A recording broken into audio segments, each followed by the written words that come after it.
हरे कृष्ण। आगे पढ़ते हैं। भगवान चैतन्य के शब्दों में यह अवस्था चेतो दर्पण मार्जनम, अर्थात मन रूपी मलिन दर्पण का मार्जन शुद्धि है। यह मार्जन वास्तव में मुक्ति या भवमहादावाग्नि निर्वापणम है। प्रारंभिक निर्वाण सिद्धांत भी इस नियम के समान है। क्या है, कहने का अर्थ क्या है? देखिए, चेतो दर्पण मार्जनम का अर्थ क्या होता है? हृदय रूपी दर्पण की सफाई। अब उसका कनेक्शन भव महादावाग्नि निर्वापणम से कैसे, क्या मतलब है? देखिए, बड़ा सुंदर है।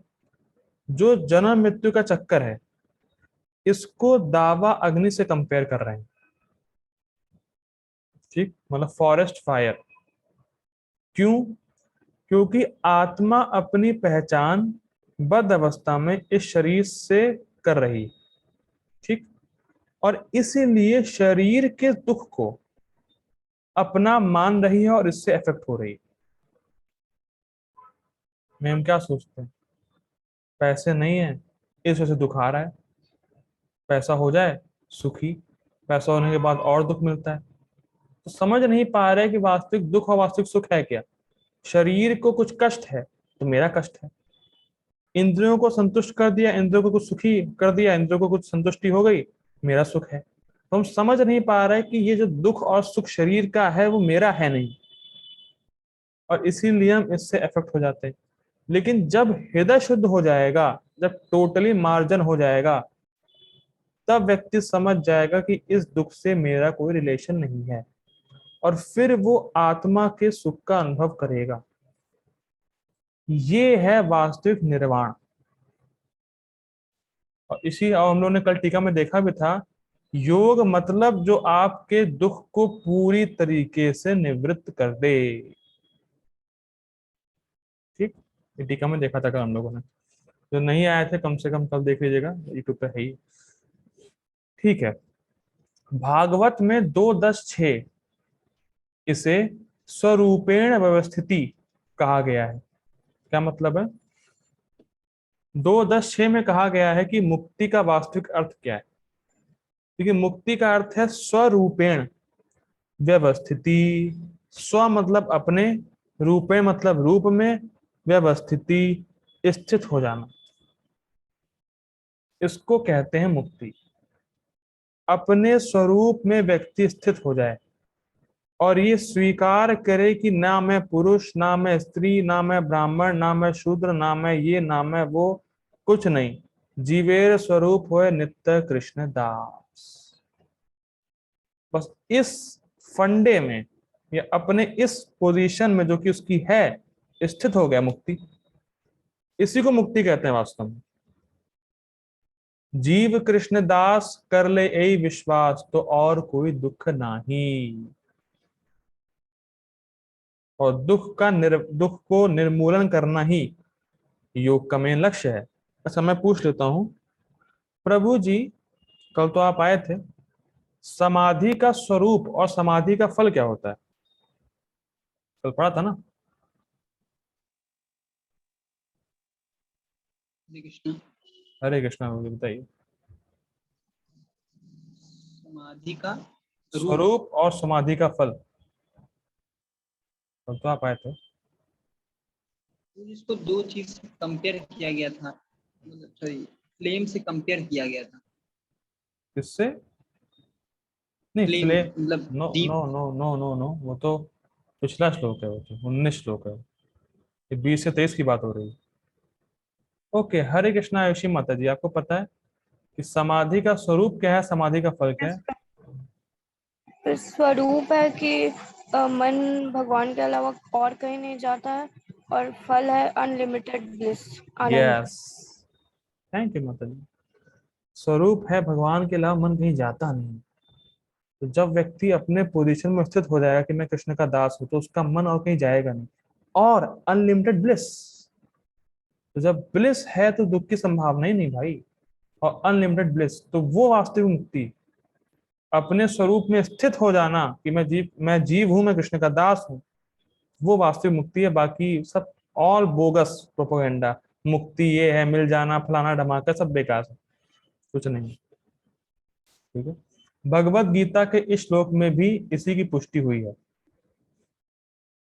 निर्वाण के बाद आध्यात्मिक कार्यकलापों की या भगवत भक्ति की अभिव्यक्ति होती है, जिसे कृष्ण भावना अमृत कहते हैं। बहुत सुंदर पॉइंट प्रभुपाद जी लिख रहे हैं। मतलब जब पूरी तरीके से हृदय शुद्ध हो गया और तब व्यक्ति की रियल भक्ति शुरू होती, तब वास्तविक रूप से भक्ति शुरू होती। जब किसी भी व्यक्ति का हृदय पूरी तरीके से शुद्ध हो गया और जब वो अपनी स्थिति में स्थित हो गया, तब वास्तविक भक्ति शुरू होती है, जिसे पराभक्ति कहते हैं। ब्रह्मभूत प्रसन्नात्मा न सोचती न कांक्षति समा सर्वेषु भूतेषु मद भक्ति लभते पराम। पराभक्ति को प्राप्त होता है। तो भक्ति के प्रभाव से व्यक्ति का रजोगुण तमोगुण सब नष्ट हो जाता है, वो सतोगुण में स्थित होता है, तब उसका मन हमेशा प्रसन्न रहता है, भगवान नहीं जाता। तो ये वास्तविक कृष्ण भावनामृत है कि जब व्यक्ति अपने स्वरूप में स्थित है, उसका मन सिर्फ भगवान में ही जा रहा है, वो वास्तविक निर्वाण है। ठीक है। भागवत के शब्दों में स्वरूपेण व्यवस्थिति, जीवात्मा का वास्तविक जीवन यही है। भौतिक दूषण से आध्यात्मिक जीवन के कलमश युक्त होने की अवस्था माया है। ठीक है। इस भौतिक दूषण से मुक्ति का अभिप्राय जीवात्मा की मूल दिव्य स्थिति का विनाश नहीं। ठीक है। ओके, ठीक है। ये बड़ी सुंदर लाइन है। इस भौतिक दूषण से मुक्ति का अभिप्राय जीवात्मा की मूल दिव्य स्थिति का विनाश नहीं है। 99% लोग इसका अपोजिट बोलते हैं।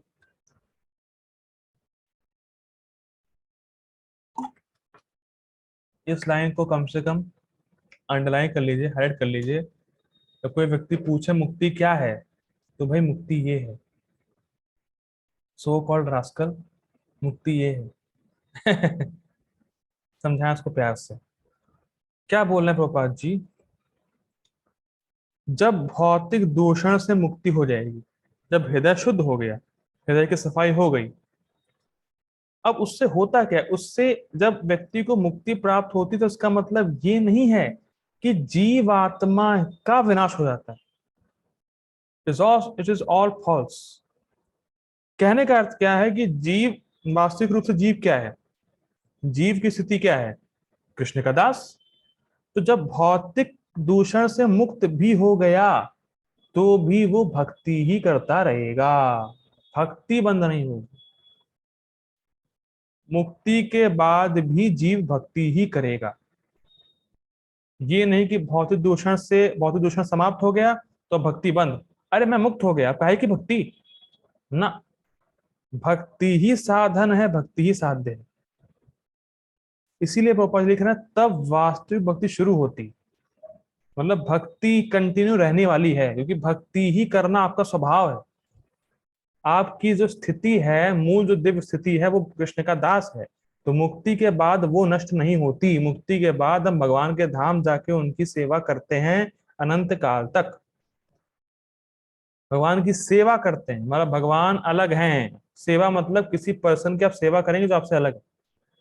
तो कॉन्स्टिट्यूशनल पोजीशन कभी भी नष्ट नहीं होती मुक्ति के बाद। अगर कोई व्यक्ति कह रहा है कि मुक्त हो गए, मुक्त मतलब अब उसको कृष्ण की भक्ति करनी है, और अगर मुक्त होने के बाद वो कृष्ण की भक्ति नहीं कर रहा है, तो मुक्त अपने आप को सिर्फ मान रहा है, मुक्त हुआ नहीं। He is claiming himself that I am liberated, but actually he is not liberated. Simple. ठीक। अब पतंजलि भी इसकी पुष्टि इस शब्दों से करते हैं। ये गोपाल जी बार बार कोट कर रहे हैं कि देखिए योगाभ्यास जो है पतंजलि के आधार पर है, और पतंजलि खुद कह रहा है मुक्ति ये है। भाई तुम कहां से ले आए अपना प्रोपोगंडा बना के उल्टा सीधा। पतंजलि भी इसकी पुष्टि शब्दों से करते हैं। कैवल्यम स्वरूप प्रतिष्ठा व चिति शक्तिर इति। यह चित्त शक्ति या दिव्य आनंद ही वास्तविक जीवन है। तो कैवल्यम का अर्थ है, मुक्ति का अर्थ है अपने स्वरूप में स्थित होकर अंतरंगा शक्ति का आश्रय लेकर उसके द्वारा भक्ति के सुख का अनुभव करना, जो कि अनलिमिटेड है। और ये दिव्य आनंद वाली लाइफ ही हमारी रियल लाइफ है। अभी तो हम लोग सपने में है। व्यक्ति सपने में होता है तो सोचता नहीं कि हम कहाँ, मतलब मैं कहाँ लेटा हुआ है, जो भी उसकी मतलब जैसे मान लीजिए हम सपना देख रहे हैं तो जो हमारी एक्टिव लाइफ है उसके बारे में भूल जाते हैं। तो अभी हम लोग सपना देख रहे हैं तो जो हमारी वास्तविक जीवन है उसको भूले हुए हैं। लेकिन जब व्यक्ति का हृदय शुद्ध हो जाएगा तब वो अपने रियल जीवन में, जो कि भक्ति का सुख अनुभव करना, भगवान की भक्ति करना है, उसको प्राप्त करेगा। तो वही है मेन, वही मुक्ति है, और कुछ मुक्ति नहीं है। ठीक। इसका अनुमोदन वेदांत सूत्र में 1:1:12 इस प्रकार हुआ है। आनंदमयोभ्यासात्। यह चित्त शक्ति ही योग का परम लक्ष्य है। यह चित्त शक्ति ही योग का परम लक्ष्य है और भक्ति योग द्वारा इसे सरलता से प्राप्त किया जाता है। भक्ति योग का विस्तृत विवरण 7वें अध्याय में किया जाएगा। मैं तो बड़ा उत्साहित हूँ 7वां अध्याय शुरू करने के लिए। वहां पूरा भक्ति होगा, ना अष्टांग योग ना कर्म योग, कुछ नहीं, प्योर भक्ति होगी। ठीक है, उसमें पढ़ेंगे आगे क्या कह रहे हैं यहाँ पे। योग का जो परम लक्ष्य है वो चित्त शक्ति को प्राप्त करना, मतलब भगवान की अंतरंगा शक्ति के सानिध्य में आना है। क्योंकि जब अंतरंगा शक्ति के सानिध्य में आएंगे तभी अपने आप को जान पाएंगे और तभी भक्ति का सुख मिल पाएगा। लेकिन भक्ति योग जो है, जो भक्त हैं, उनको बड़ा सरलता से प्राप्त हो जाता है ऐसा। क्यों? क्योंकि भक्ति ऐसा फंडा या भक्ति ऐसा प्रोसेस है कि भक्ति योग में हम डायरेक्टली ही भगवान की स्पिरिचुअल एनर्जी के संपर्क में हैं। हमें पाना नहीं है। अष्टांग योग योगी प्रयास कर रहा है, लेकिन जब भक्ति करते हैं हम लोग, जो नौविधा भक्ति है, उसमें हम डायरेक्टली ही भगवान की इंटरनल पोटेंसी के संपर्क में होते हैं। अभी मैं बोल रहा हूं, आप सुन रहे हैं, हम लोग भगवान की इंटरनल पोटेंसी के संपर्क में हैं और इसका हम अनुभव करते हैं। ऐसा मतलब ऐसा बोल नहीं रहा, अनुभव करते हैं हम लोग। भाई गीता क्लास के खत्म होने के बाद क्या अनुभव होता है? बड़ी लंबी क्लास थी, बड़ी बोरिंग क्लास थी, क्या पढ़ा? कुछ कुछ तो मतलब अच्छा लगता होगा, तो मुझे लगता है ऐसा आपको अच्छा लगता होगा, मुझे तो लगता है। ठीक। या ऐसा समझ लीजिए, पापा जी एग्जाम्पल देते हैं इसको। आप कोई भी भौतिक नाम पकड़ लीजिए, पापा जी बोलते हैं इसको, जैसे मान लीजिए मैंने पकड़ लिया राज, तो मैं 2 घंटे तक राज राज बोलता रहूंगा। फिलहाल तो मैं बोल ही नहीं पाऊंगा। 1 मिनट राज राज बोला, अरे क्या राज राज, मैं बोल ही नहीं पाता। लेकिन हरे कृष्ण महामंत्र 2 घंटे लगातार बोलते हैं। आश्चर्य नहीं होता आप लोगों को? भाई जैसे मैंने फर्स्ट टाइम किसी को बताया था कि मैं 16 माला करता हूँ और 2 घंटे लगते हैं। 2 घंटे एक ही चीज बोलते हो, थकते नहीं हो? और उनको समझ में नहीं आ रहा है कि भाई ये स्पिरिचुअल एनर्जी का संपर्क है, इसमें व्यक्ति को कुछ ना कुछ रस, मन लगे नहीं लगे वो बात अलग की है, कुछ ना कुछ रस प्राप्त होता ही है, क्योंकि स्पिरिचुअल एनर्जी का संपर्क है। तो ये बहुत ही अनुभव है ये खाली हम लोग बोल नहीं रहे, अनुभव अनुभूत बात है ये, कि 2 घंटे हरे कृष्णा महामंत्र बोलते हैं, सामने जो नहीं करता है वो तो चौंक जाएगा, अरे 2 घंटे कैसे बोल लेते हो भाई एक ही चीज को, एक ही मंत्र को।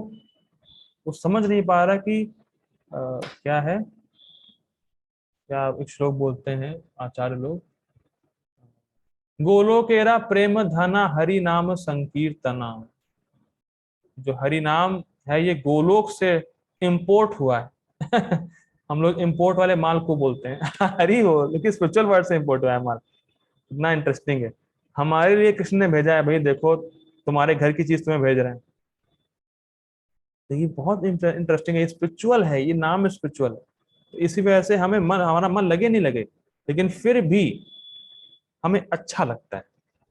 और जब मन लग जाएगा तो कहना ही क्या। ठीक, ये बात है। इस अध्याय में अभी देखिए बहुत है प्रभुपाद जी का परपट, इतना आसान भी 7-8 पन्ने और है, पढ़ेंगे अच्छा लगता है।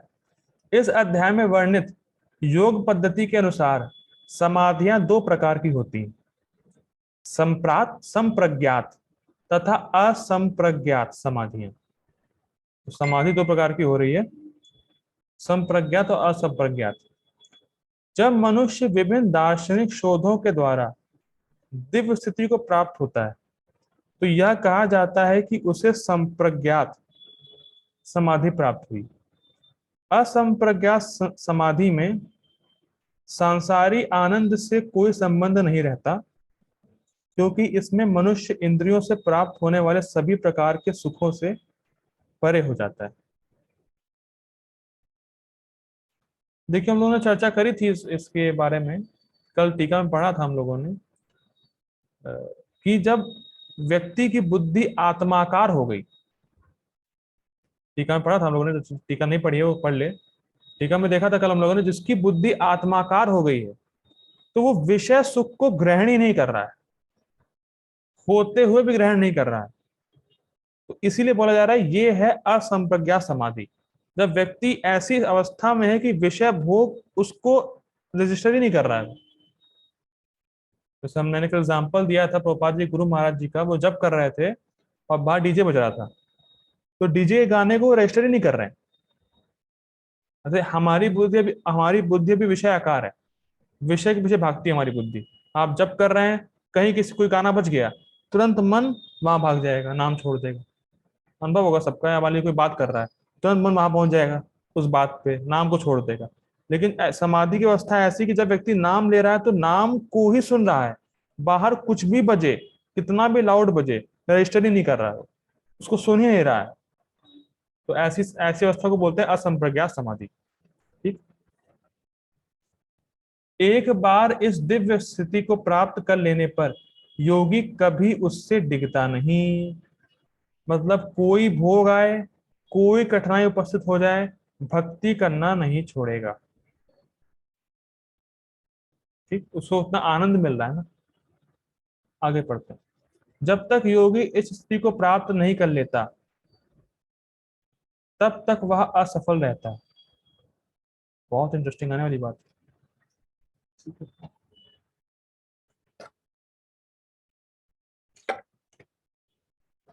जब तक योगी इस स्थिति को प्राप्त नहीं कर लेता तब तक वह असफल रहता है। आजकल के तथाकथित योगाभ्यास में विभिन्न इंद्रिय सुख सम्मिलित हैं जो योग के सर्वथा विपरीत हैं। तो स्पष्ट है, योगी होकर यदि कोई मैथुन तथा मादक द्रव्य सेवन में अनुरक्त होता है तो वह उपहासजनक है।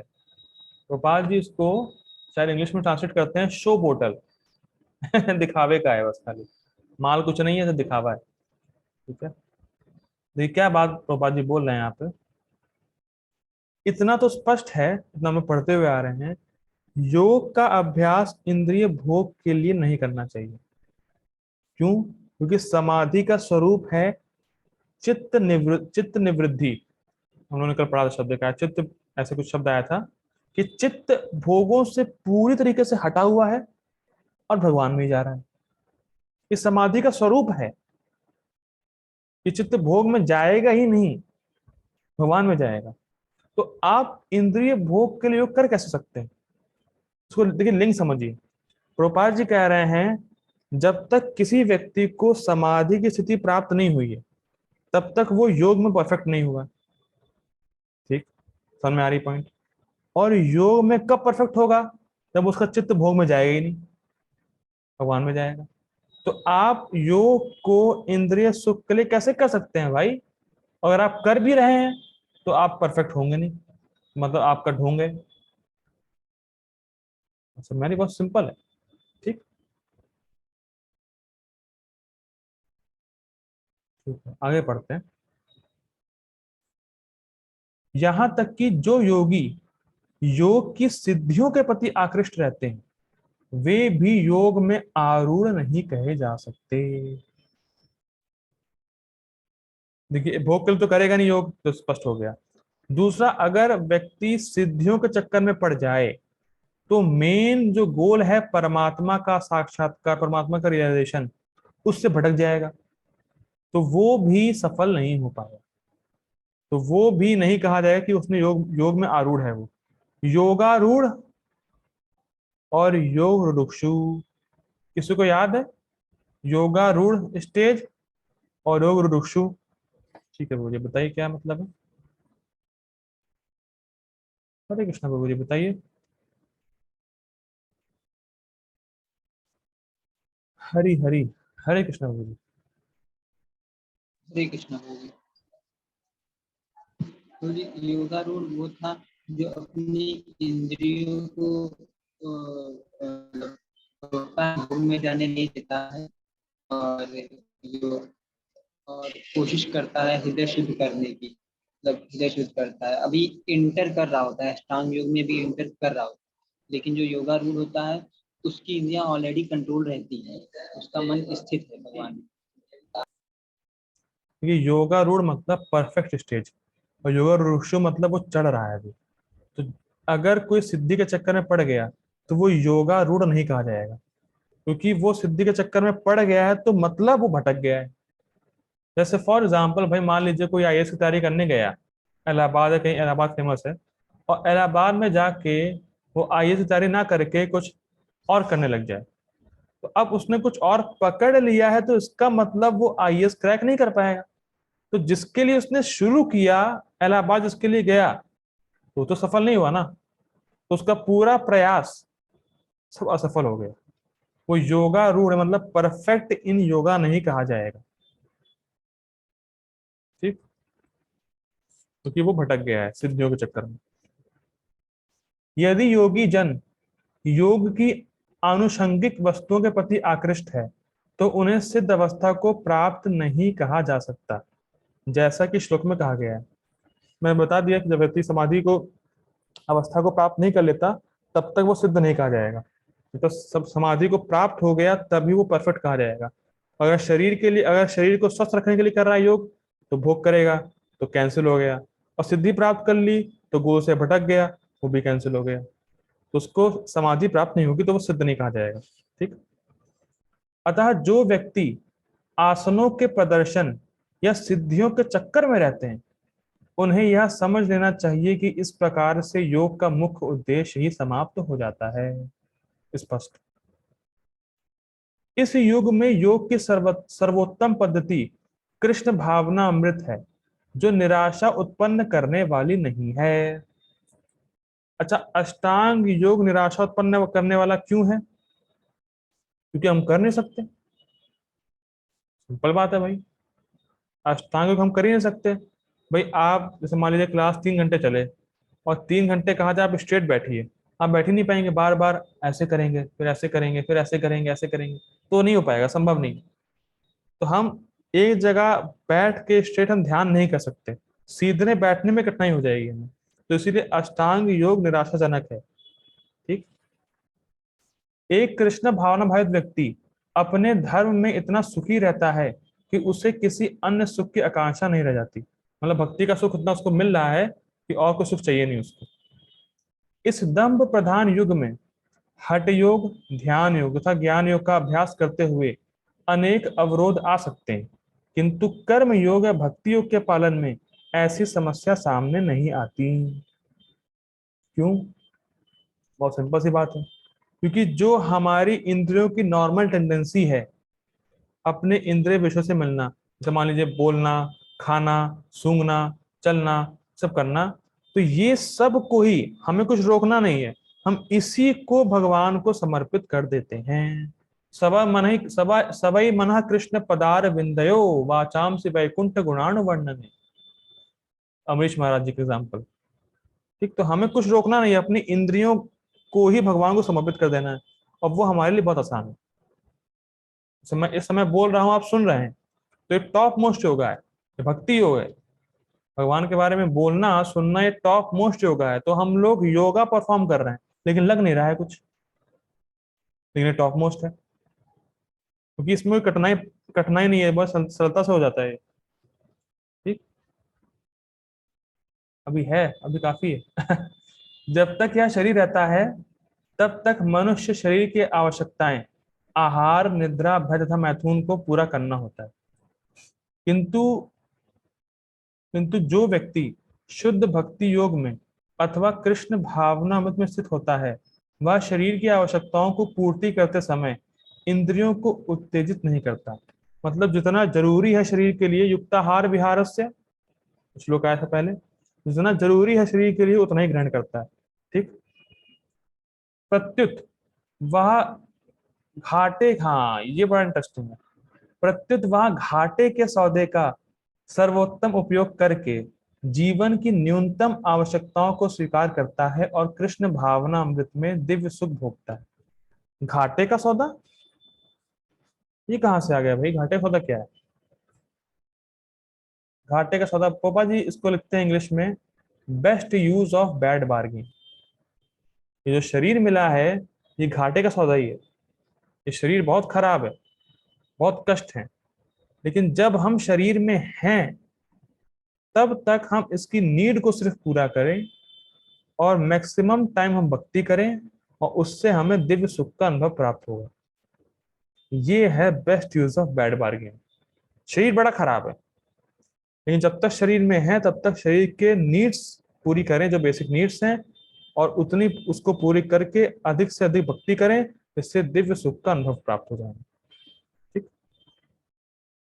वह दुर्घटनाओं, रोगों, अभावों और यहाँ तक कि अपने प्रियजनों की मृत्यु जैसे आपातकालीन घटनाओं के प्रति भी निरपेक्ष रहता है। किंतु कृष्ण भावना अमृत या भक्ति योग संबंधी अपने कर्मों को पूरा करने में वह सदैव सचेष्ट रहता है। कल टीका में पढ़ा था हम लोगों ने, किसी पुत्र की मृत्यु हो जाएगी फिर भी व्यक्ति भक्ति करना नहीं छोड़ता। देखिए इसमें बड़ा इंटरेस्टिंग पॉइंट है, जितना जरूरी है वो तो करना है। मान लीजिए किसी भक्त की टांग टूट गई, तो अब ये नहीं हाँ टूट गई है बस हो गया, ठीक नहीं करानी है मुझे, टूट गई टूट गई। तो निरपेक्ष मतलब ये नहीं कि कुछ अपने नीडफुल करेगा ही नहीं, ये मतलब नहीं। मान लीजिए किसी को फीवर आ गया, हाँ फीवर आ गया कोई दिक्कत नहीं, मैं शरीर तो हूं नहीं, तो ठीक है चलता रहेगा। नहीं भाई, जब तक शरीर में है तो जो दुर्घटनाएं रोग आए हैं उसको ठीक करें, और ठीक इसलिए करें कि मैं उससे भक्ति अच्छे से कर सकूं। क्योंकि जब बीमार रहेंगे, टांग टूटी रहेगी, तो हम अच्छे से भक्ति भी नहीं कर पाएंगे। तो निरपेक्ष मतलब जितना जरूरी है उतना करना है। ऐसा नहीं होना चाहिए कि बिल्कुल निरपेक्ष हो गए, अब टांग टूट गई, कोई रोग आ गया, कुछ घटना घट गई, या कुछ अभाव है, मतलब आप मतलब ठंड है, स्वेटर है नहीं आपके पास, ठंड में कुड़कुड़ा रहे हैं, तो स्वेटर ले लो अपना। स्वेटर नहीं लोगे तो भक्ति नहीं कर पाओगे ना, ठंड लग रही होगी तो इसीलिए जितना जरूरी है उतना पूरा करें, डूइंग द नीडफुल। इंग्लिश में कहते हैं डूइंग द नीडफुल, जितना जरूरी उतना करें और उतना करके भक्ति करते रहें, ये बहुत आवश्यक। मान लीजिए किसी घर में किसी की मृत्यु हो भी गई, तो ऐसा गीता में कहीं नहीं लिखा है भक्त बनने के बाद आपके घर में मृत्यु नहीं होगी। ऐसा कहीं लिखा है? कहीं नहीं लिखा है। मृत्यु होगी। और बहुत देखिए, भक्ति करते करते लगता है कि कोई नहीं मर रहा है, भक्ति करते रहेंगे तो लगता है अरे कोई मर नहीं रहा है, शरीर चेंज हो रहा है बस।